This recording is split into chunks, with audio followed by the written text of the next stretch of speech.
संपाति का जो वाक्य था उस वाक्य का तात्पर्य यह था कि आप लोग समुद्र के तट पर पहुंच करके शायद हताश हो रहे हैं, लेकिन विश्वास कीजिए। और उसके साथ साथ यद्यपि 400 कोस के समुद्र को पार करना है, लेकिन पार करने के लिए जो विशेषता चाहिए वो जिसमें होगी वो कार्य कर संपन्न करेगा। लेकिन आप निश्चिंत निराश न हो जाए। और तब अपनी ओर संपाति ने संकेत किया, जिसमें संपाति ने प्रसंग प्रारंभ किया था उस समय उसके पंख नहीं थे। और जब उसने बंदरों को ये दिखाया कि वो लंका में जनक नंदिनी सीता विराजमान है और शोक वाटिका के अंतराल में, तो वो नए पंख निकल आए। तो उस समय जो वाक्य कहे वो पंक्ति दोहरा देता हूं। संपाति ने संबोधित करते हुए कहा, मोह विलोक धरहु मन धीरा। आप लोग मेरी ओर देखिए और आपको धैर्य का धारण करना चाहिए। तो मेरी ओर देखिए का तात्पर्य यह था कि पक्षियों में सबसे जो निकृष्ट पक्षी माना जाता है वो गीध है,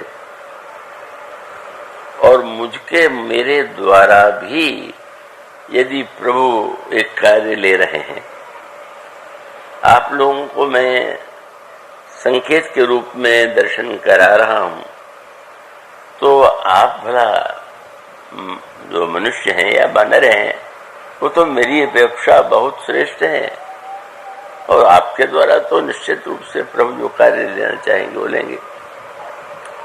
विभीषण जी ने भी हनुमान जी से पूछा था कि क्या प्रभु मुझ पर कृपा करेंगे? तो श्री हनुमान जी महाराज ने यही उत्तर दिया कि मुझे देखने के बाद आप कोई प्रश्न नहीं करना चाहिए। क्यों? आप देख रहे हैं मेरा शरीर बानर का है, तो बानर भी कोई श्रेष्ठ पशुओं में नहीं है। मैं पामर पशु कपियति कामी के रूप में उसका वर्णन किया जाता है। और उसके साथ साथ उन्होंने जोड़ दिया, प्रात ले जो नाम हमारा, तेहि दिन ताहि न मिले आहारा। तो जब ऐसा व्यक्ति और मुंह पर रघुवीर, अगर प्रभु की कृपा मुझ पर भी है, तो आपको क्या ये संदेह करना चाहिए क्या कि मुझ पर कृपा होगी कि नहीं?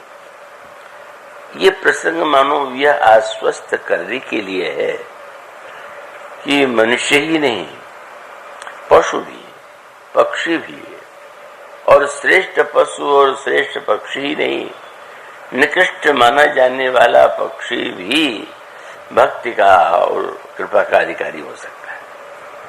तो ये मानो एक प्रेरक दर्शन है कि हमारे अंतःकरण में कोई आतंकित होने की आवश्यकता नहीं।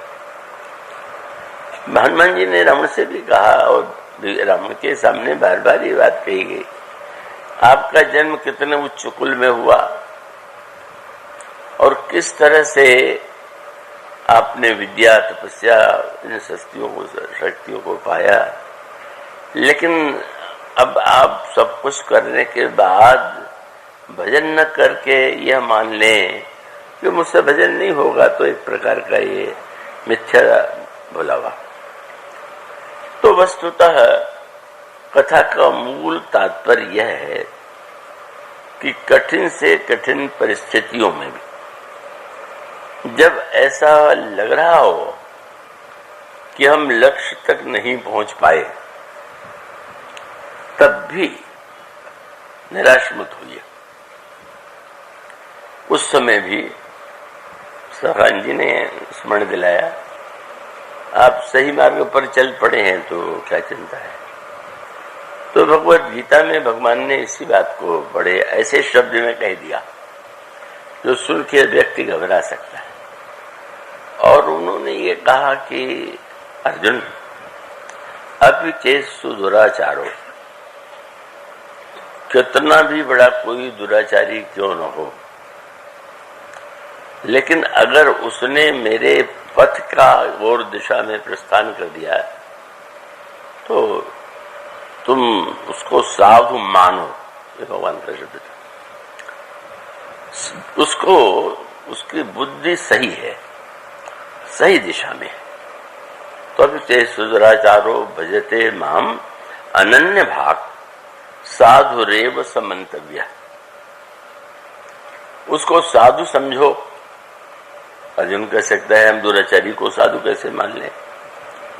तो भगवान ने कहा कि नहीं, जब वो मेरी दिशा में चला है तो सही दिशा में चला है, और वह भविष्य में उसको साधु के साधुत्व में स्थित करना ये तो मेरी भूमिका है।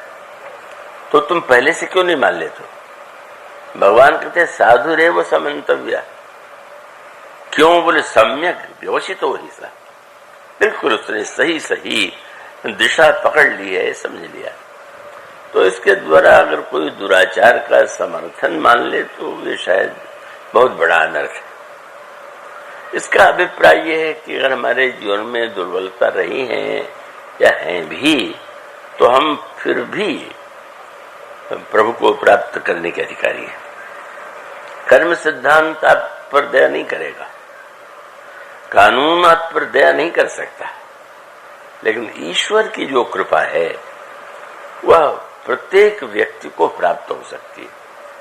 और भगवान जब अर्जुन से कहते हैं तो उसमें एक मीठी चुटकी भी थी कि महाराज आप जो कह रहे हैं तो आपका क्या तात्पर्य? बोले तुम ऐसा स्वयं भी कहो ये साधु है। क्यों? बोले मेरे कहने पर शायद लोगों को विश्वास न हो, ये तो नहीं जाने क्या क्या कहा करते, पर तुम्हारी बात तो हमेशा मैं बचाता हूं, तो तुमको ये समझना चाहिए। तो इसका उद्देश्य व्यक्ति को निराश होने से बचाना है और इस भ्रांति से बचाना है जो ईश्वर को प्राप्त करने का अधिकारी नहीं। तो वो अगर एक सम्यक व्यवसित हो हिस्सा, अगर उसको इस बुद्धि का एक निश्चय हो गया कि वो उस दिशा में चल रहा है। यूं कह लीजिए कि अब एक चींटी चल रही हो और एक तीव्र गति वाला चल रहा हो, तो अब निश्चित रूप से तीव्र गति वाला शायद पहले पहुंचेगा, लेकिन चींटी भी अगर उधर अपनी ही चाल से चल रही है तो पहुंचेगी कि नहीं पहुंचेगी।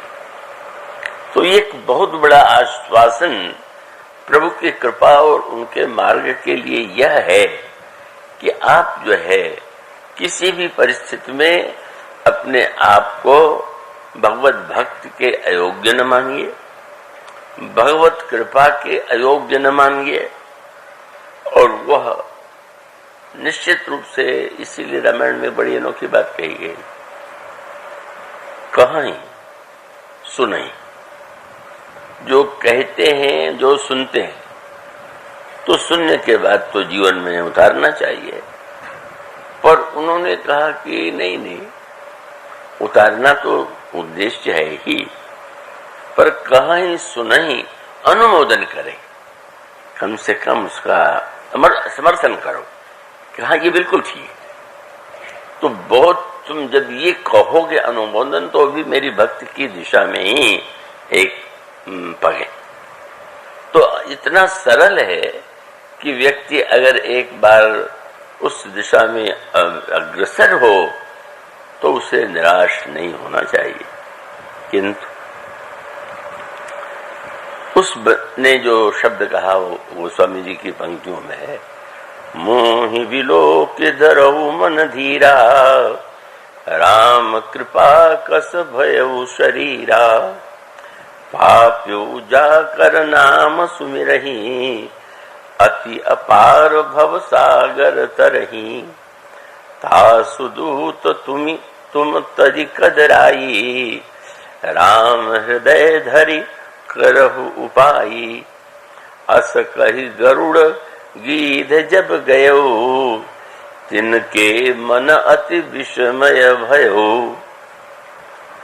4 शब्द, 4 संकेत, 4 सूत्र संपाति ने बंदरों को दिया। उन्होंने कहा कि एक तो आप इसको ध्यान में रख लीजिए, आप कौन, बस बहुत बड़ी बात। आपसे पूछा जाए आप कौन है, तो आप अपने पदाधिकारी हैं तो पद का नाम ले लेंगे, आप समृद्धिशाली हैं तो शायद धन की बात कह लेंगे, विद्वान हैं तो शायद अपने विद्वत्ता में जो आपको प्रशंसा पत्र प्राप्त हुए हैं उसको सामने रख देंगे। पर आप अपने वास्तविक परिचय को पहचानिए। और वह जो शब्द है, वो रामायण में कुछ शब्द ऐसे हैं, वो तो प्रत्येक शब्द ही दिव्य है, अद्भुत है, लेकिन इसके साथ साथ कुछ शब्दों में तो मानो रामायण का सार ही समाया हुआ है। और वो उन शब्दों में सबसे श्रेष्ठ शब्द तो कृपा है। और कृपा के बाद जो दूसरा शब्द है वो है रामदूत। और तीसरा जो शब्द है और जिसका तात्पर्य यह है कि अंत में आपको भगवान हृदय में विराजमान है और आप स्वयं अपने कर्तव्य पथ पर उपाय कीजिए, प्रयत्नशील होजिए। तो इन चारों शब्दों में का जो शब्द हैं वो तो हम सब में एक समान सबके लिए है। और इसलिए ये दूत शब्द वैसे बड़ा साधारण सा लगता है। आप अनेक देशों में आपके राजदूत होते हैं, वो सम्मान पद तो है, लेकिन आध्यात्मिक जगत में दूत शब्द जो है और अपना परिचय आप भौतिक न दे करके, सांसारिक नातों को न दे करके कि आप किस जाति के हैं, यहाँ तो जाति से परिचय देने की बड़ी विचित्र परंपरा है। गोस्वामी जी के सामने भी बड़ा संकट आ जाता था कि गोस्वामी जी जो हैं साधु के वेश में तो पूछ देते थे, बाद में तो लोग बहुत जानने लगे थे, तो पर शुरू में तो पूछते थे कि तुम्हारी जाति कौन है। यहाँ ये महारोग है कि जब भी किसी से मिले तो पहला प्रश्न पूछेंगे तुम्हारी जाति क्या है। प्रश्न तो नहीं उचित है, करते हैं लोग, तो तुलसीदास जी से भी करते थे। तो उन्होंने कहा क्या जाति है मेरी। अब उसके बाद लोगों की जो धारणा है कि जो अपने को ऊंची जाति का समझता है वो तो सबसे पहले दूसरों को बताता है मैं इस जाति का हूं। तो उन्होंने कहा कि जाति नहीं बता रहा है, इसका अर्थ है किसी छोटी जाति का। ऊंची जाति का होता तो कुछ छिपाता। तो गोस्वामी जी ने जो उत्तर दिया, उन्होंने कहा भाई आप चाहे जो कहना चाहे, धूत कहो, अवधूत कहो, रजपूत कहो, जुल्हा कहो, कोई धूत कहो, अवधूत कहो, रजपूत कहो, जुल्हा कहो कोई। और थोड़ा झड़कने की भाषा में कहा कि जातिवाद तो संबंध का विवाह से होता है, हमारा परिवार तो है ही नहीं। तो काहू की बेटी से बेटा न ब्याह, तो काहू की जात बिगाड़ न सोई। कोई जो विवाह नहीं करना है तो आप लोगों की जात भी नहीं पकड़ेगी। आप लोगों को लगा कि बड़ा हठीला है, ये कुछ भी बोले, चाहे धूत कहिए और धूत कहिए, राजपूत कहिए और कह दिया जुल्हा। हिंदू न मानना चाहे तो जुल्हा कह लीजिए, चाहे जो कह लीजिए। तो कहने नहीं भाई शायद छिपा रहे होंगे, तो इनसे पूछना चाहिए कि कोई संबंधी है क्या। तो संबंधी के नाम से पता चल जाएगा कि वो संबंधी जिस जाति का होगा उसी जाति के ये होंगे। तो महाराज अच्छा आप नहीं बताते, कोई संसार में आपका संबंधी हो उसका नाम तो बता दीजिए। वो स्वामी जी का तुरंत बताऊंगा। प्रसन्न हुए। कि अब मार्ग मिल गया पता लगाने का। पर जब उन्होंने परिचय दिया तो बड़े निराश हुए। क्या? उन्होंने कहा एक ही मेरा संबंधी है। कौन? बोले तुलसी सरनाम गुलाम हो राम को। मेरा परिचय इतना है कि मैं राम का दास हूं। तुलसी सरनाम गुलाम हो राम को। पर जो कहना चाहे भाव है रुचय सो कहे पूरी सोई। अच्छा, अब संबंधी ऐसा बता दिया कि उसकी जाति क्या माने। और फिर पूछा कि अच्छा आप किस मोहल्ले में रहते हैं? तो मोहल्ले भी पहले अलग अलग हुआ करते थे। तो पूछा गया कि किस मोहल्ले में आप रहते हैं? तो उन्होंने कहा घर भर तो है नहीं और 2 ही वस्तुओं की आवश्यकता होती है और उसको मैं पूरा कर लेता हूं। क्या? भोजन? बोले मांग के खाइबो। भूख लगने पर मांग के खा लेते हैं। सोते कहाँ हैं? बोले मस्जिद को सोईबो। खा करके मस्जिद में जाकर सो जाता हूं। बड़ा विचित्र शब्द कह दिया। कह सकते खा करके जाता हूं मंदिर में सो जाता हूं, पर मस्जिद शब्द करते हैं मस्जिद। उसका अभिप्राय मानो ये था कि आप क्या मुझे मानना चाहते हैं, इसका मेरे लिए कुछ अर्थ नहीं। आप हिंदू मानते हैं, मुसलमान मानते हैं, राजपूत मानते हैं, जुलाहा मानते हैं, क्या मानते हैं। तो इसका अभिप्राय ये हुआ कि ये जो एक हम लोगों के जीवन में एक ग्रंथि है और उस ग्रंथि के संदर्भ में वो मेरी पुत्री आई हुई है विवाह के संदर्भ में। पर विवाह के लिए तो सीमा होगी कि ब्राह्मण और ब्राह्मण में भी सरजू पा रही है तो है। तो अब ऐसा तात्पर्य क्या हुआ कि सामाजिक मान्यताएं हैं, उसका बड़ा महत्व है। उसको आप नकारें तो नकार नहीं सकते। तो वो स्थिति वस्तुतः ये है कि यह परिचय एक आपके व्यवहार के एक संक्षिप्त काल में एक विशेष में हो सकते हैं, पर आप मूलतः क्या है? आप इतने सूक्ष्म से सूक्ष्म होते जाएंगे अगर कि पहले आप सारे वर्णों में ब्राह्मण हैं और ब्राह्मण में भी कान्यकुब्ज हैं, सरजू पारीण हैं, और फिर ब्राह्मणों में भी एक गांव के व्यक्ति ने कहा, मुझसे पूछा आप कौन से ब्राह्मण हैं? तो फिर वो किसी ने कहा मेरा नाम लेकर, अरे उपाध्याय वो तो बड़ा नीचा होता है। ब्राह्मणों में उसका स्थान सबसे, अब क्या कर सकता हूं। मतलब वो व्यक्ति की अपनी धारणाएं हैं। यद्यपि आजकल ब्राह्मण बनने में बहुत लाभ नहीं रह गया है तो इसलिए शायद उस तरह से लोग परिचय नहीं देते हैं, लेकिन कभी समय में वो तो समय की बात होती है। तो इसका अर्थ है कि क्या कोई आपका ऐसा संबंधी है क्या कि जो पहले भी था, अब भी है और भविष्य में भी रहेगा? तो उसका उत्तर एक है कि एक ही नाता ऐसा है जो नाता शाश्वत है। अन्य नाते आते हैं चले जाते हैं, उनके प्रति आपका व्यवहारिक कर्तव्य हो सकता है, करना चाहिए, लेकिन इस बात को मत भूलिए। गोस्वामी जी ने जो सूत्र दिया श्री लक्ष्मण जी और सुमित्रा अम्बा के संवाद में, बहुत सुंदर सूत्र है। प्रश्न था कि किसको हम कर्तव्य और धर्म माने, क्योंकि सभी लोग आपसे कर्तव्य की बात सोच कहते हैं और कर्तव्य कहते हुए उनका तात्पर्य है कि आप मेरा कार्य कीजिए, इसीलिए कर्तव्य। तो वो कर्तव्य के विषय में सुमित्रा अम्बा ने, अब वहां प्रश्न ये था कि श्री लक्ष्मण का कर्तव्य क्या है। वे श्री राम के साथ जाएं, ये कर्तव्य है कि अयोध्या में रह करके पिताजी की माताजी की सेवा करें, समाज की सेवा करें, वो कर्तव्य है। तो फिर वही बात है, अधिकांश लोग तो सारा कर्तव्य अपने लिए ही बता देते हैं कि तुम्हारा जो कर्तव्य सब मेरे ही लिए है, और किसी के लिए नहीं।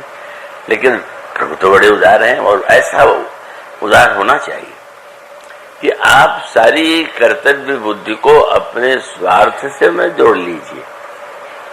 तो स्वार्थ से जोड़ लेंगे तो नाम तो धर्म को होगा, पर वो होगा स्वार्थ। तो वो स्वार्थ के तात्पर्य यह है कि जो ही आप गंगा जल लें और गंगा जल को अगर आप शराब में डाल दें तो आपने तो गंगा जल को मिला करके अशुद्ध कर दिया। तो इसी प्रकार से अगर आप अपने स्वार्थ को धर्म में मिला देंगे तो धर्म शुद्ध नहीं रह जाएगा। तब वो धर्म का उद्देश्य केवल स्वार्थ का समर्थन रह जाएगा।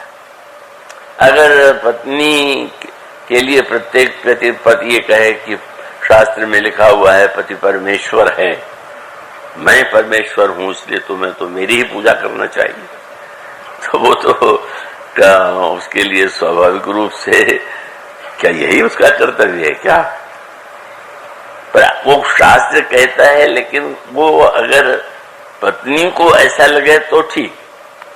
और आप, वो तो व्यंग में कहते हैं, पत्नी ने पति को प्रणाम किया चरणों में, पत्नी का इस कर्तव्य है कि पति को प्रणाम करे, तो सिर रख करके प्रणाम किया।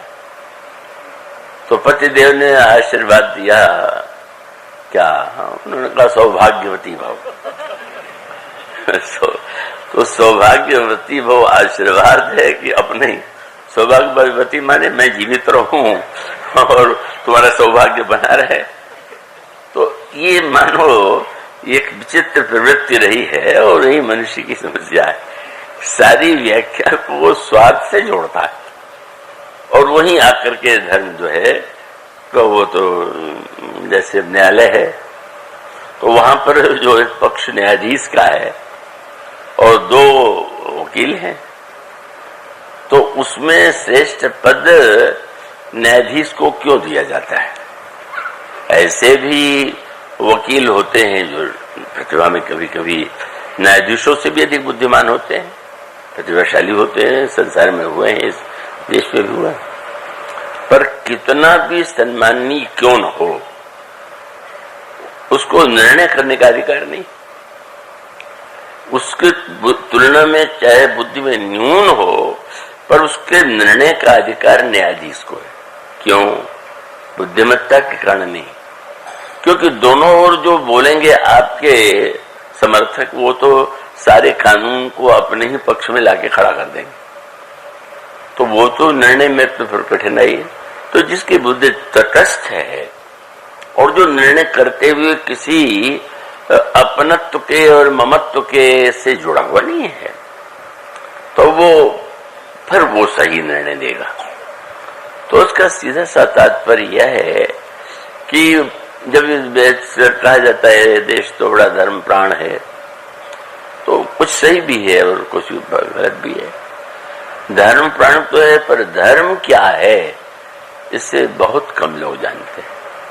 और धर्म का एक ही अर्थ जानते हैं कि बस मुझे है, बस स्वार्थ ही स्वार्थ का समर्थन है। तो अब ये जो सूत्र दिया संपाति ने कि ठीक है, ये परिचय भी रहने दीजिए, व्यवहार में आप इसका प्रयोग कीजिए। लेकिन कौशल्या जब प्रभु ने लक्ष्मण जी को उपदेश दिया तो यही कहा कि तुम्हारा कर्तव्य तो माता पिता की सेवा है, गुरु की सेवा है, प्रजा की सेवा है। और यह भी कह दिया कि याद रखो लक्ष्मण, भवन भरत रिपुसूदन नहीं, राव वृद्ध मम दुख मन माही। राव करहु सब कर परितोषु, नतर तात हो ही बड़ दोषु। थोड़ा सा चेतावनी दे दिया, जा सुराज्य प्रिय प्रजा दुखारी, सो नृप अवश्य नरक का अधिकारी। जिस राजा के राज्य में प्रजा दुखी रहती है वो निश्चित रूप से नरक का अधिकारी बनता है। तो प्रभु का कर्तव्य क्या? उन्होंने धर्म को ये कह करके नहीं उसकी व्याख्या कर दिया कि तुम सब छोड़ो मेरी सेवा करो। एक यही है प्रभु का उद्देश्य, तो है ऐसे धर्म की व्याख्या जो व्यक्ति को समाजोन्मुख या सेवा के प्रति समर्पित बनावे। तो इसलिए वो प्रभु ऋषि भरत या तो रामायण में श्रेष्ठतम धर्म की व्याख्या यही है कि वो आपको स्वार्थ से ऊपर उठने की प्रेरणा दे। क्यों ऊपर उठने की प्रेरणा? ये कि क्या गीता और रामायण का निर्माण स्वार्थ के समर्थन के लिए हुआ क्या? तो स्वार्थ के समर्थन के लिए किसी ग्रंथ की आवश्यकता नहीं, वो तो हम लोग करते ही रहते। उस कला में तो हम बड़े निपुण हैं। तो ऐसी स्थिति में वो स्वामी ने व्यंग्य किया इस युग के लिए, बोले माता पिता बालक ही बुलावे, और फिर धर्म की शिक्षा देते हैं। धर्म की शिक्षा क्या होती है? गोस्वामी का माता पिता बालक ही बुलावही, उधर भरई सो धर्म सिखाओ। मेरा पेट भरो, परिवार का पेट भरो। तो पेट भरना अच्छा है, परिवार का पेट भरना भी अच्छा है, लेकिन अगर व्यक्ति यह मान ले कि परिवार यही है और इसी का पेट भरना है, तो इसका अर्थ है कि दूसरों को भूखा रख करके भी ये कार्य करो। मतलब भूखे मरे तो औरों के पिता मरे या दूसरों के संबंधी मरे, हम धर्म का पालन कर रहे हैं। तो इसलिए बहुत कठिन, इसीलिए गीता में भगवान कहते हैं किम कर्म किम कर्मे थी तवेप्यत्र मोहिता। बड़े बड़े विद्वान भ्रम में पड़ जाते हैं। तो यहाँ पर सुमित्रा अम्बा पर उनसे लक्ष्मण जी ने स्पष्ट छुट्टी ले लिया। क्या प्रवचन तो बहुत सुंदर हुआ, लेकिन लक्ष्मण जी और श्री भरत में अंतर ये था कि लक्ष्मण जी बोलने में थोड़ा ऐसा बोलते थे जो प्रिय नहीं लगता, और भरत जी वही बात घुमा के और ऐसा कहते थे कि लोगों को पता नहीं चलता था कि उसमें कोई कटुता। तो लक्ष्मण जी ने कहा, महाराज ये जिसको आप कह रहे हैं कि गुरु पिता माता की सेवा करो, तो मैं तो ये जानते नहीं कि कौन गुरु पिता माता है। अब बड़ा कठिन हो गया। बोले गुरु पिता माता ने जानू कहूं स्वभाव नाथ पतियार, मोरे सबई एक तुम स्वामी, दीन बंधुर अंतर जामी, मन क्रम वचन चरणरत होई, कृपा सिंधु परिहरी की सोई, करुणा सिंधु सुबंधु के सुनि मृदु वचन सभीत, समुझाए उर्लाए प्रभु जानि स्नेह सभीत। और प्रभु ने कहा, सिर्फ लक्ष्मण जी ने कहा, आपने जो उपदेश दिया नरक का भी आपने डर दिखा दिया। तो ये बताइए कि धर्म के पालन का आपने जो उपदेश दिया है उसका क्या फल है? पर महाराज अगर तीनों किसी को नहीं चाहिए तो क्या आप उसको बाध्य करेंगे क्या?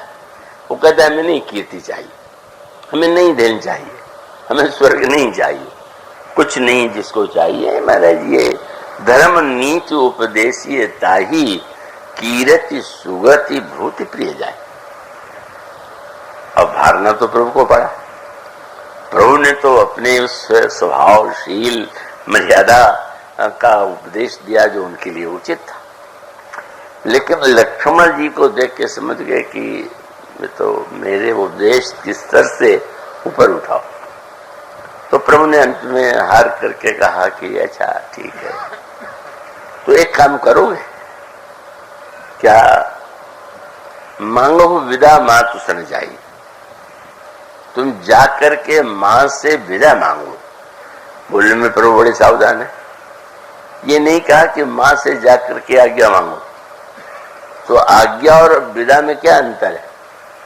आज्ञा माने आप पूछ रहे करें कि न करें, और विदा माने निश्चय हो चुका है, आप जा रहे हैं केवल प्रणाम करने आएंगे, अच्छा तो विदाई ले रहे। तो अब वो तो सुन ही लिया कि हम कुछ नहीं मानेंगे। अच्छा तो इतना तो करो कि जा करके मां से विदा तो ले आओ। ठीक है, मान लो तुम इसको माता पिता गुरु किसी को नहीं मानते हो, लेकिन मैं कह रहा हूं तो एक शिष्टाचार है।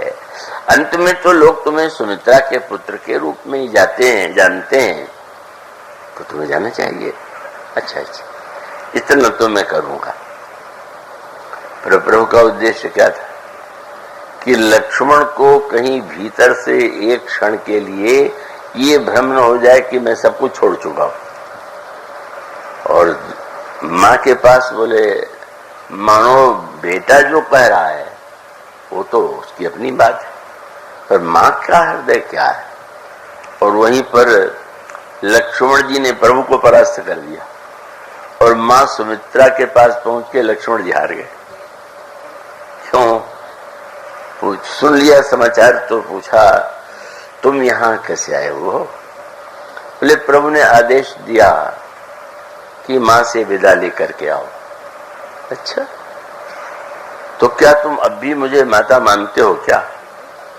अब बड़ी कठिनाई हो गई। कह तो चुके थे गुरु पिता माता किसी को नहीं मानता, आ तो गई थे कम से कम। अब माँ कह रही है कि तो तुम्हें तो यहाँ नहीं चाहिए। और ऊंची स्तर की बात, तुम सोचो कि तुम क्यों आए, तुम नहीं मानते थे और जब उन्होंने तब सूत्र दे दिया। देखो, जब उन्होंने ये कहा कि माँ से विदा ले आओ, आगे ले आओ, तो माँ तुम्हारी तो वहीं थी, यहां तक तुम आ गए तो तुमने कभी कौन माँ? बोले तात तुम्हारी माँ तो वैदेही और पिता राम सो भांत से नहीं। प्रभु यही तो तुमसे कह रहे थे कि माता पिता की सेवा करो, तो तुम्हें कहना चाहिए था कि माता पिता की सेवा के लिए तो साथ में चल रहा हूं, क्योंकि मेरे माता पिता तो आप हैं। और फिर कहा कि लक्ष्मण तो बड़ी भारी भूल हो जाएगी, तुम मुझसे किसी प्रकार का नाता जोड़ने पे के बाद तो बहुत ही कठिनाई में फंस जाओगे। तो उन्होंने कहा कि बस तुम इस सत्य को समझ लो कि तुम्हारे पिता श्री राम हैं और तुम्हारी माँ वैदेही हैं, और इसलिए तुम्हें चाहिए कि उनसे ही आज्ञा ले, उनके साथ ही जाते, यही तुम्हारे लिए ठीक है। और फिर माँ ने सूत्र दिया कि, और बड़ी अनोखी बात कही माँ ने कहा कि तुम याद रखो तुम्हारी माँ वैदेही, और फिर ये कह दिया कि तुम जैसा पुत्र पा करके मैं धन्य हो गई। तो बड़ा विचित्र लगा। एक और तो पुत्र से कह रहे हैं कि तुम्हारी माँ वैदेही, और दूसरी ओर कह रही हैं कि तुमसे बस मैं बड़ा पुत्रवती ज्योति जग सोई और रघुबर भगत जासो सुत होई। क्या सूत्र था, कितनी भक्ति भावना की सूक्ष्म वृत्ति थी।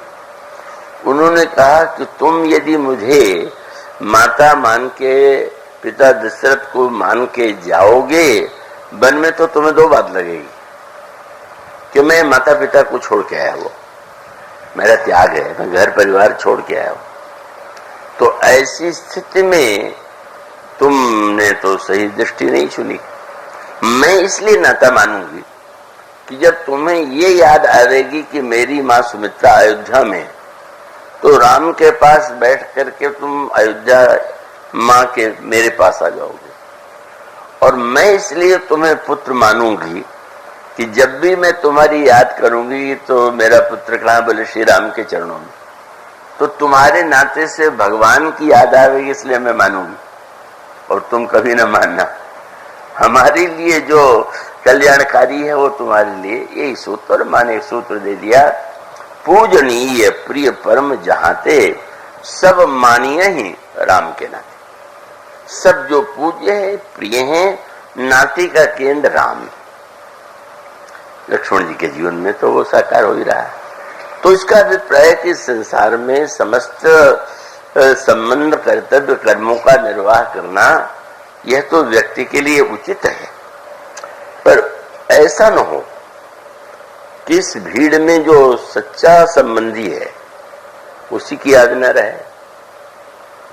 आप निमंत्रण भेजते हैं तो भेजने के बाद परंपरा तो जो अपने को श्रद्धालु मानते हैं वो देवताओं के मंदिर में जाकर के भी निमंत्रण पत्र दे आते हैं, गणेश जी को, हनुमान जी को, विष्णु भगवान को। लेकिन आप बताइए, जब आपके यहाँ लोग आते हैं और उसमें पता हो कि कोई विशेष व्यक्ति आने वाले हैं, मंत्री जी, अधिकारी जी, फलाने जी, तो आपकी आंखें बार बार खोजती हैं, अरे अभी वो नहीं आए, क्या हो गया, कैसे नहीं आए। क्या उस समय आपको ध्यान आता है क्या कि सबसे बड़ा संबंधी तो आया ही नहीं, आपने निमंत्रण केवल कहने के लिए दे दिया। अगर आपको ये लगता होता कि सचमुच मेरे वो संबंधी है, तो आने वालों में आप प्रभु को देखते, वो मेरा सबसे जो पुराना संबंधी है। पुराने संबंधियों का समाज में तो कम हो जाता है, नए नए नाह नए और नई दुल्ही, ये नए नए नए नए नाते। तो इससे याद आ जाए, लगने लगे कि आया हे प्रभु, सब आए पर आप तो नहीं दिखाई दे रहे हैं।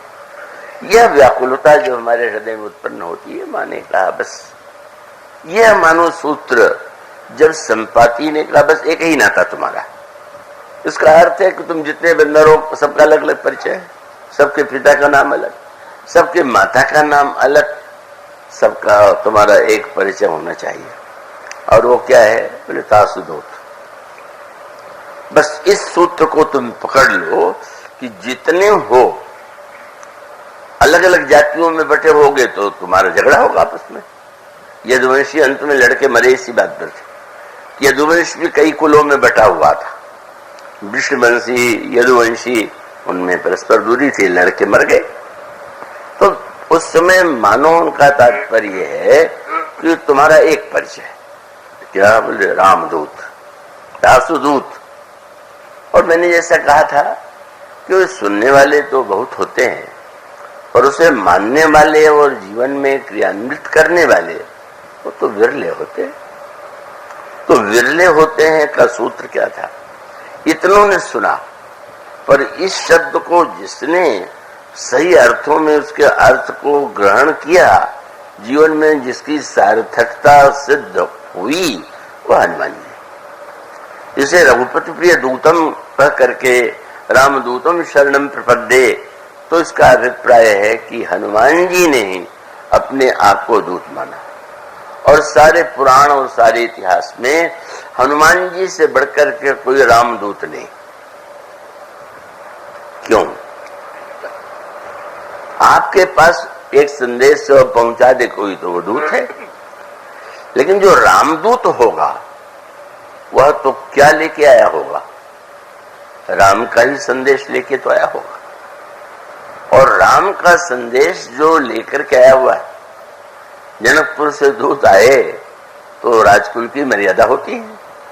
राजा सिंहासन पर बैठता है, दूत आता है, प्रणाम करता है, सामने खड़ा होता है, निवेदन करता है, उसको आसन दिया जाता है, नीचे दिया जाता है।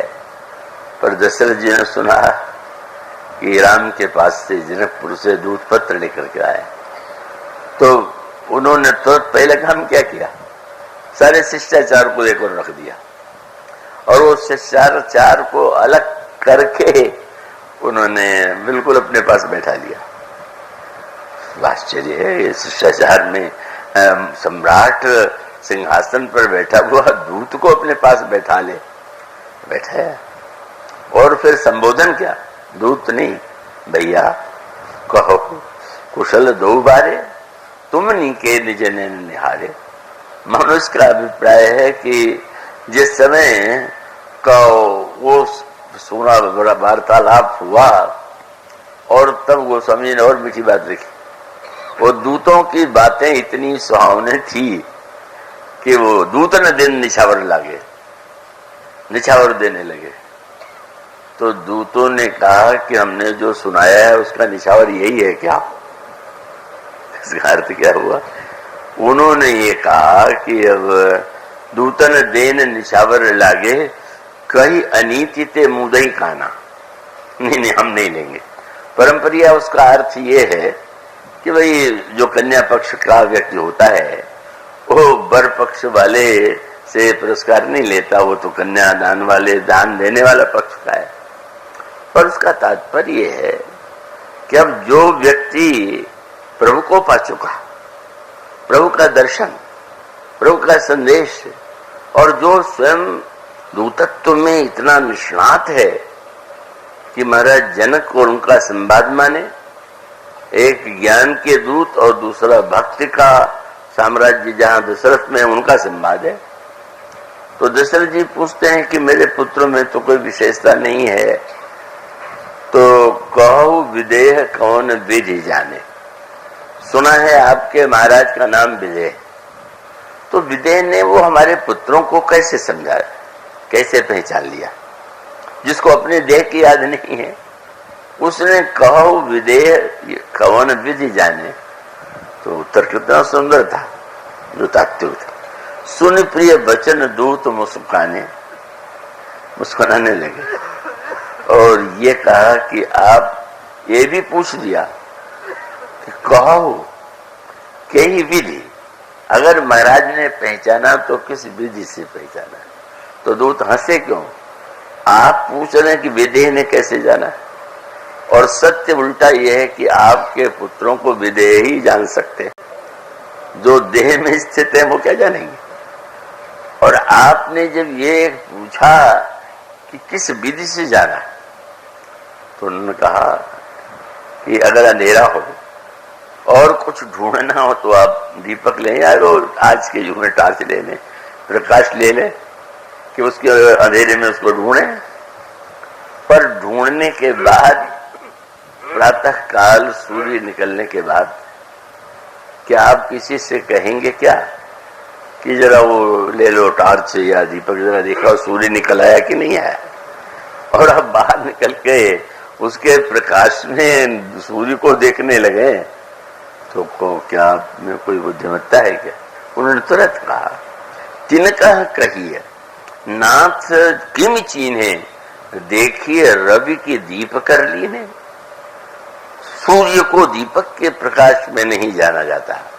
दीपक बुद्धि है और वो बुद्धि के प्रकाश में ही हम समाज में और अपने जीवन की व्यवस्था चलाते हैं। पर साक्षात ईश्वर को देखने में क्या बुद्धि का दीपक जलाना पड़ता है, कहो तो बुझाना पड़ता है। इसलिए शंकर जी को देख करके जब मैना ने थाल पटक दिया तो बड़ा सुकून हो गया, बड़ा सुकून हो गया। दिया जलने पर डर लगा रहता है कहीं बुझ न जाए, कांच लगा दीजिए, पंखा बंद कर दीजिए कहीं बुझ न जाए। और शंकर जी का स्वागत ही दिया बुझाने से हुआ। थाल पटक दिया, दिया बुझ गया। तो शंकर जी से देवताओं ने कहा इतना बड़ा अपमान। तो शंकर जी ने कहा चाहे आपको लग रहा हो लेकिन मुझे नहीं लग रहा। क्या?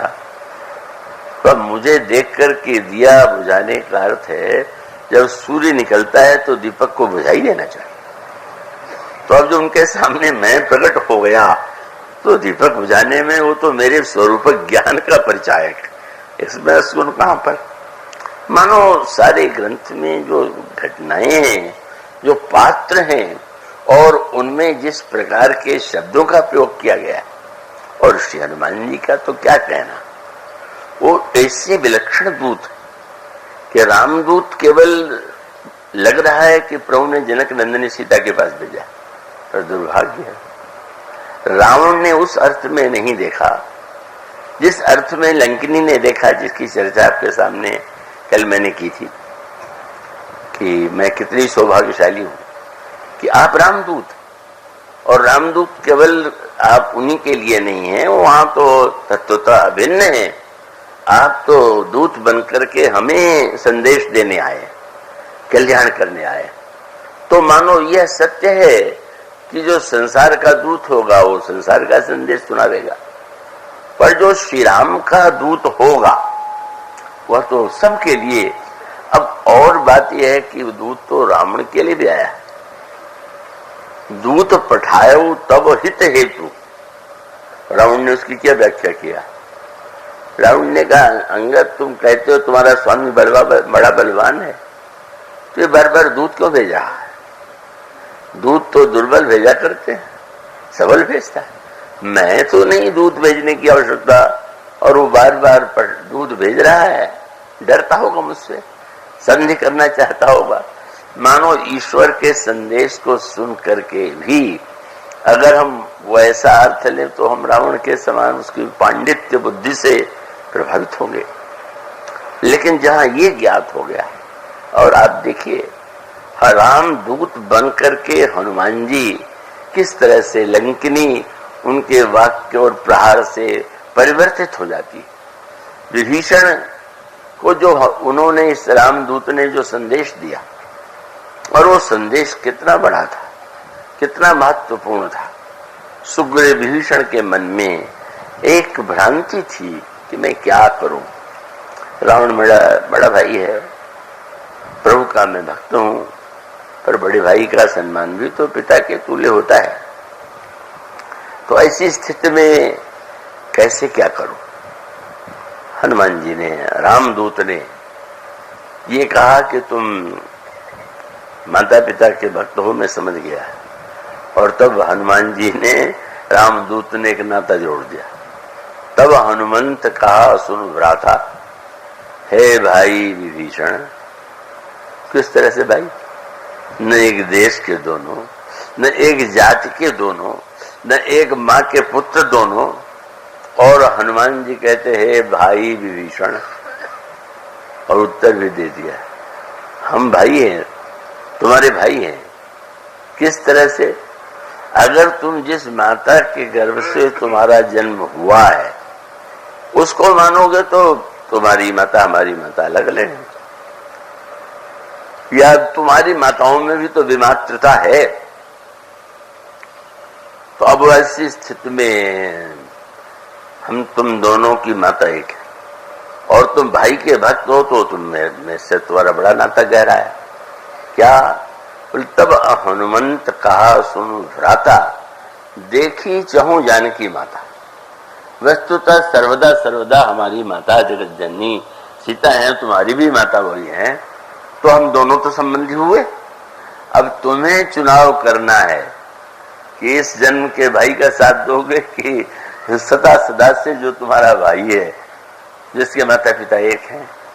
मानो भीषण की शरणागति में जो व्यवधान था, हनुमान जी का उपदेश जो है, यह संदेश था, भाई की भक्ति पर भाई को पहचानो तो।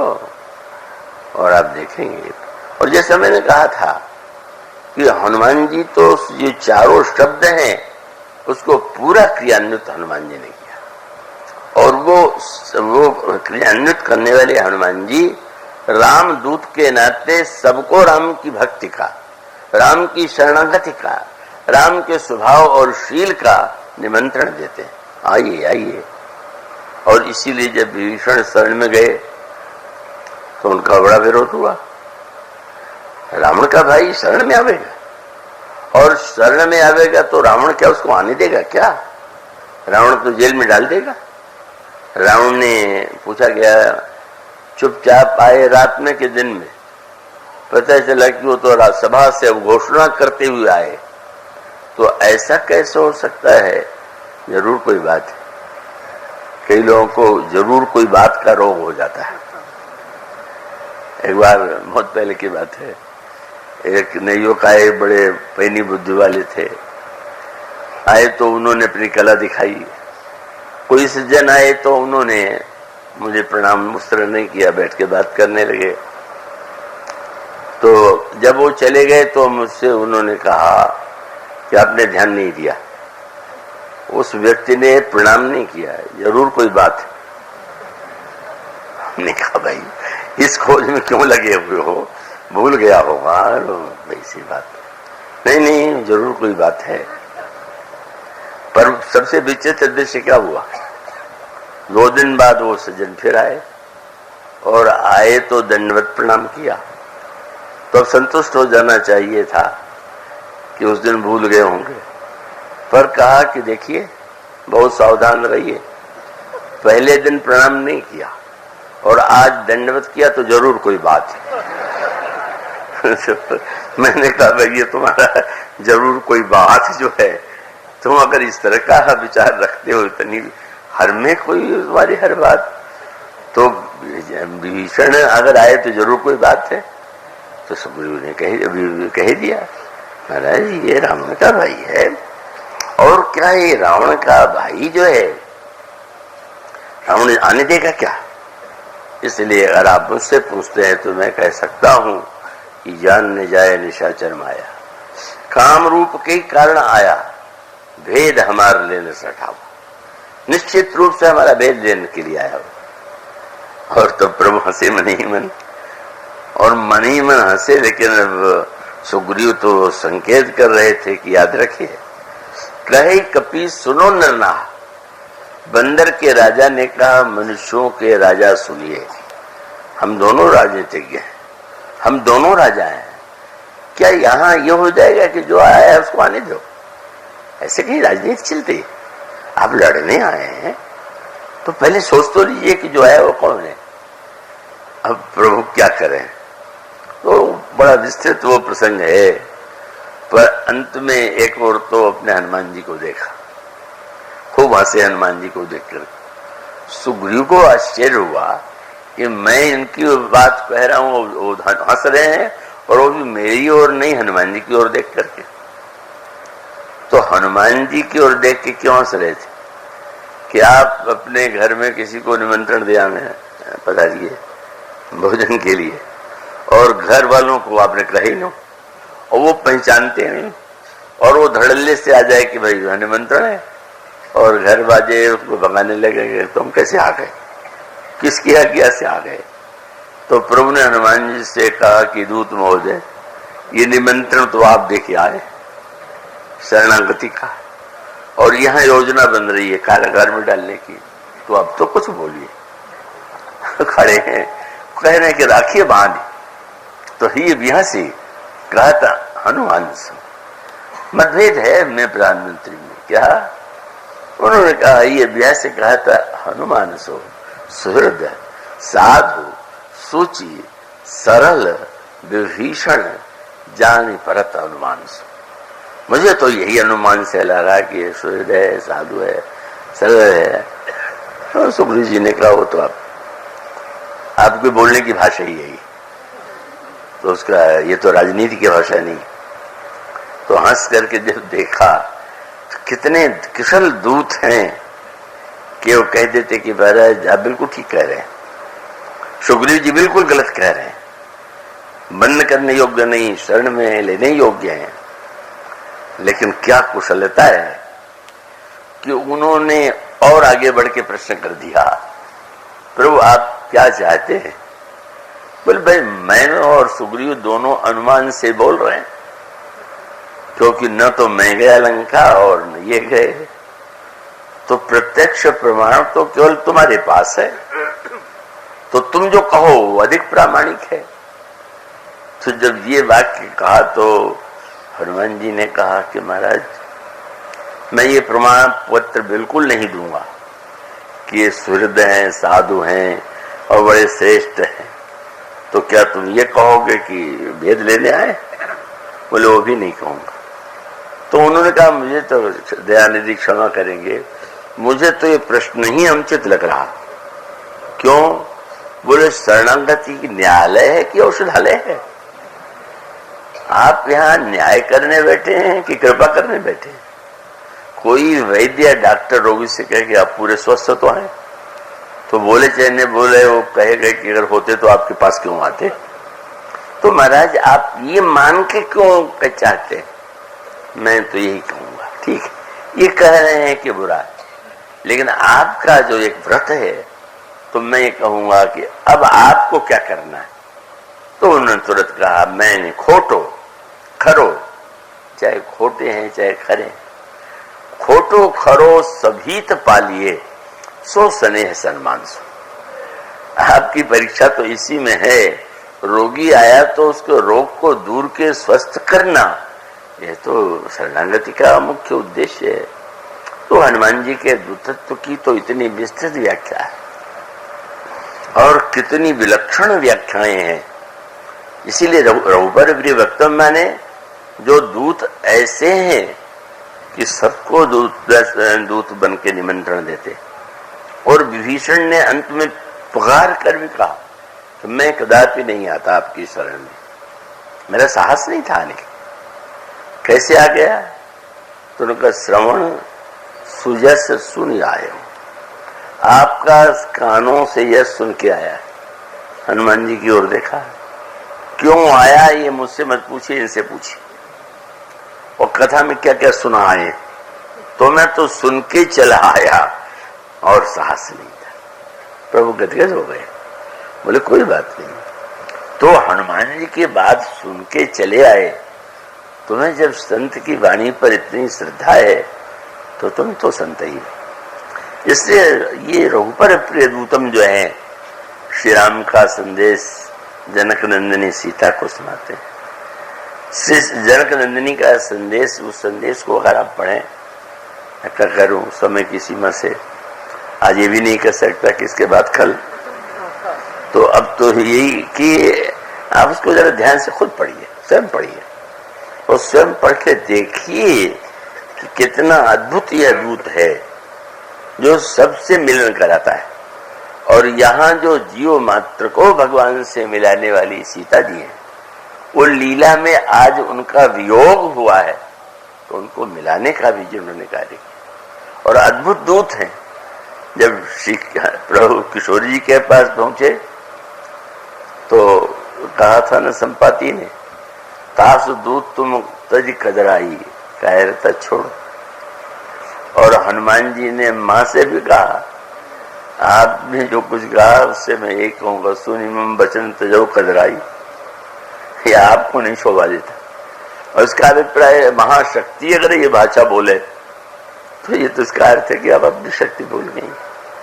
तो उसका बस सबका तात्पर्य ये है, मिलाने का अर्थ है जो भक्ति भगवान को, भक्त और भगवान को, और जो भगवान के नहीं बने हैं उन्हें भी भगवान का उपदेश सुना करके भगवान से मिलाना, भगवान को कृपा दिलाना।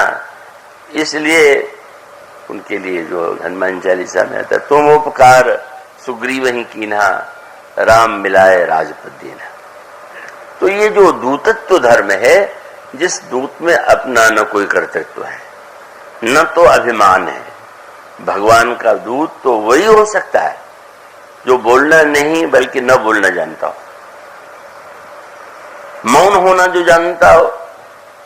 इसलिए बहुत सुंदर बात आती है कि हनुमान जी ने जब प्रभु का संदेश पुराना शुरू किया तो बोलना बंद कर दिया। कहा तो यही भाषण में, हम कहें कि आप लोग सावधानी से सुनिए और उसके बाद हम चुप होकर बैठ जाएं, तो कहेंगे कितने देर बैठे रहेंगे, क्या बैठे देखने आए हैं क्या?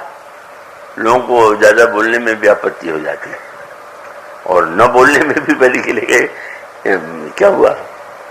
पर वस्तुतः हनुमान जी का, महाराज का जो बोलना न बोलना, न बोल के भी उन्हें क्या बोल जाते हैं, और उस न बोलने में भी, और जब वो बोलते हैं तो उस लिखे, इसलिए लिखा हुआ है कि ऐसा कहते कहते अस कही कपि गदगद भयऊ भरे बिलोचन नीर।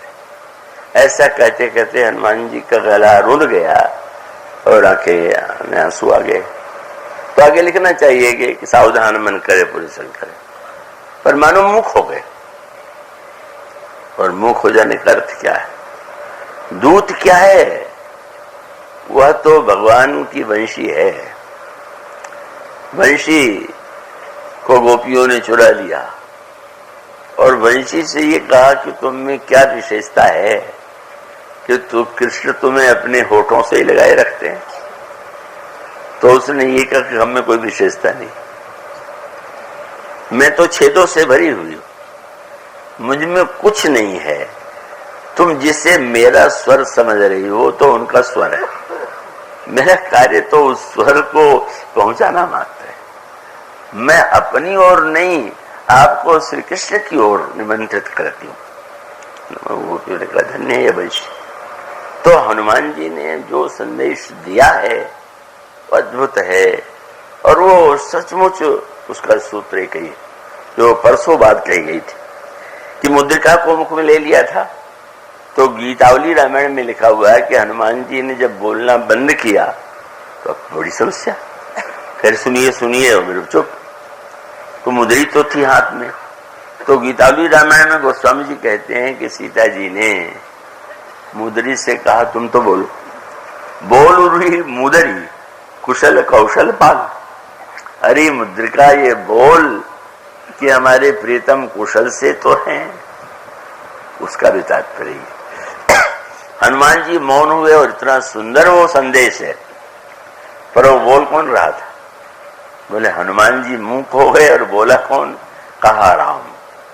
राम ही बोल रहे हैं हनुमान जी की वाणी से। ऐसा दिव्य अपने आप में जिसने अपने को शून्य बना लिया, इसका गुण ये नहीं है कि वो प्रवचन अच्छा देता है यंत्र, उसका अच्छा गुण ये है कि बोलता नहीं है। और कभी जब बोलने लगे तो आफत हो जाती है, घबरा जाते हैं, सोचता है भाई खराब हो गया। इसका काम बोलना नहीं है, जो सामने वाला बोल रहा है उसको आप तक पहुंचा देना है। और जब उसको ये हो जाए कि अरे भाई लोग उसी ओर ध्यान दे रहे, मुझे भी तो देखे, और सीटी बजने लगे और आवाज होने लगे, तो मानो बस ऐसा दूत हनुमान जी के समान, जिसने अपने आप को रिक्त शून्य, चाहे मुद्री बोले, चाहे हनुमान जी के मुख से प्रभु बोले, और इसलिए हनुमान जी महाराज हमारे लिए एक ऐसा दिव्य, उनके समान कोई मिलाने वाला, कोई संदेश सुनाने वाला कोई हुआ नहीं, है नहीं और होगा भी नहीं। तो हम लोग अगर दूत के उस दूत रूप को, उसको गहराई से बैठे, केवल मनोरंजन में नहीं, केवल साधारण किस्से कहानियों में नहीं, तो आपको लगेगा ये तो भगवान के स्वरूप का बोध कराने वाला, और बोलने में भी जिसकी वाणी से प्रभु ही बोल रहे हैं, ऐसे हनुमान जी जो हैं। तो इसलिए सबसे अग्रगण्य दूत का अभिप्राय जो आपको भगवान का संदेश सुनावे और आपका संदेश भगवान को सुना दे, ये इनकी विशेषता। प्रभु का संदेश सुना है सीता जी को, और सीता जी का संदेश सुनाया प्रभु को, और सीता जी को जो प्रभु का संदेश सुनाया तो सीता जी का दुख भागने लगा, क्योंकि अब हनुमान जी कथा सुना रहे हैं तो अब तो मुझे भागनी चाहिए, नहीं मार डालेंगे। हनुमान जी ने कहा भागो मत, मेरे साथ रहना, और उस दूत को, दुख को साथ ले गए। और जब प्रभु ने हनुमान जी से कहा अच्छा सुनाओ, तो हनुमान जी ने ऐसा सुनाया कि सीता जी के आंखों में आंसू बंद हो गए। और प्रभु ने जब सुना तो सुन सीता दुख प्रभु सुख है ना, भरी आए जल राजीव ने। सच्चा दूत कौन है? जो भक्त की रुलाई को मिटा दे और भगवान को रुला दे, भगवान में करुणा का संचार कर दे। उन्होंने कहा दुख तुम्हारा उपयोग वहां नहीं, यहाँ है कि प्रभु के हृदय में व्याकुलता हो। मैं क्या करूं, मैंने उससे लाचार हूं। अब कहता कहते भी बढ़ती गई घड़ी, अब तो ऐसी पहुंच गई कि बहुत से लोगों के लिए बड़ा कष्टदायक भी हुआ, मैं जानता हूं, पर क्या करूं। उसका मन जैसे लगता ही है कि और पर उसकी सीमा नहीं है। इसलिए प्रभु का वो संदेश करना तो आपको पड़ेगा। करने वाले तो लोक दृष्टि से आप ही दिखाई देंगे, लेकिन कायरता छोड़ दें, और कायरता छोड़ करके निरंतर राम हृदय धरी। यह स्मरण रखिए कि भगवान मेरे हृदय में, और यह ध्यान रखिए कि आप राम के दूत हैं। आप जनक नंदिनी सीता की कृपा पाकर धन्य हो सकते हैं। इसलिए आज जब हम विराम विश्राम की ओर बढ़ रहे हैं, तो मुझे विश्वास है कि आप में से इस समय तो कम से कम आप उस स्थिति में पहुंचे हुए हैं। भविष्य में भी बढ़े तो और बहुत अच्छा है। और इसलिए प्रभु से यह निवेदन है, प्रार्थना है कि वो हम सब पर कृपा करें। वक्ता की वाणी से कौन बोल रहा है, आप में कौन बैठकर सुन रहा है, सब केवल वही है। बस वो उसकी अनुभूति हो, यही कर्तव्य सत्संग का उद्देश्य है। तो इसलिए प्रभु के चरणों में हम अपनी उस कृपामयी भावना और निमित्त बनने वाले परिवार, महेंद्र परिवार को आशीर्वाद, और आप सब लोगों के लिए भूरी भूरी मंगल कामना, आशीर्वाद। इसके साथ इस प्रसंग को मैं विराम देता हूँ, और वह उस दोहे के साथ जा सुनाम भव भेषज हरन घोर त्रिशूल, सो कृपालु मोहितो पर, रहु सदा अनुकूल। सियावर रामचंद्र